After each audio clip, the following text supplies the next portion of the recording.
In today's grapheme video, we are going to cover the letter B and all of the different ways that you can use it to pronounce different sounds. The first grapheme that we're going to talk about is the letter B by itself. If you see the letter B by itself, whether at the beginning, the middle, or the end of the word, if it's surrounded by vowels, it's most often pronounced as a B. B. Like in the word bag, the word Billy, the word club, job, or album. In the case of album, L is a consonant letter, but the letter after it is a U, which makes it a B sound. Album. So what if you see the letter B written as two B's instead of one?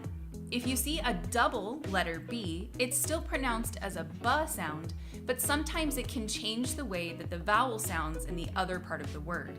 If you were to remove the other B in this letter, it would probably be pronounced as hobby instead of hobby. Another word that uses double B's is the word rabbit. In this case, if you were to remove the double B and only leave one letter B, it would probably be pronounced as rabbit instead of rabbit. That's why we add the double B. More examples of this are the words bubble and ribbon. In the example of these two words, if you were to remove one of the middle B's, the first word would probably be pronounced boobly, and the second word would be pronounced ribbon. If this seems a little bit complicated to you, it's probably because you don't have enough of a grasp on English phonetics to branch into graphemes. Reading is really the second step of learning a language. I know that most likely you've had a teacher that has told you that you can jump right into reading, but this really is the second step. You need to understand the sounds of the language first, and you need to make sure that you know what the words are going to sound like before you attempt to read them. For someone who's a native English speaker, if I were to remove a double B and leave a B in its place, even though they aren't actually conscious of the rule, they would be able to tell you that the word would be pronounced differently. This is one of the main struggles with second language learners, and it's the main reason that I created the course that's on our website, neutral.com. I recommend that you go check that out if you're struggling with graphemes.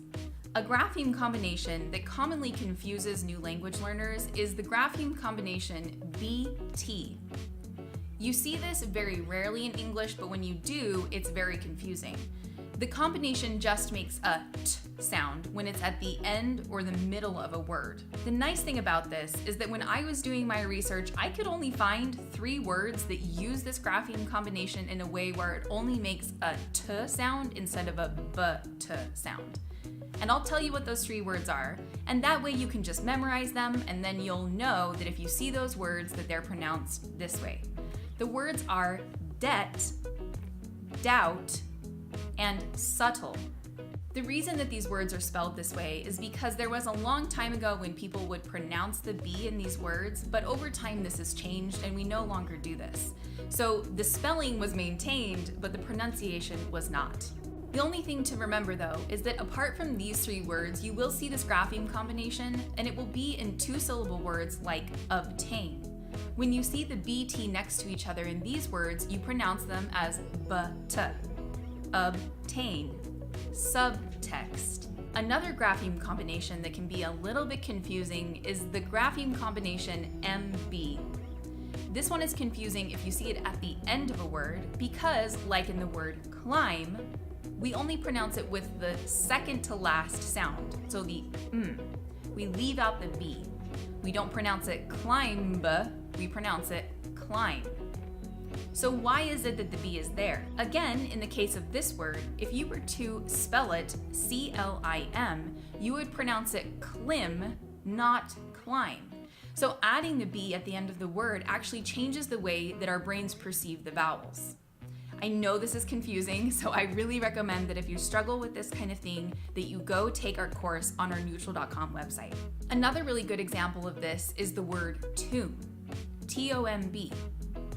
Imagine it with the B removed. It would say Tom. Another good example of this phenomenon is the word womb. If you were to remove the B, it would be wom. The difficulty with this though is that there are some words where the B does not change the vowel sound. You find this in the words dumb, limb, and lamb. Again, the reason that these are spelled this way is because there was a time when these words were pronounced slightly differently, and we've maintained the spelling but lost the pronunciation. This is the case with a lot of English. So again, not to sound like a broken record, but I really mean it when I say that if you learn phonetics first, you will have a much easier time with spelling and reading. That's it for this video. I hope that you learned something, and if you did and you really like this video, then make sure you like it right now.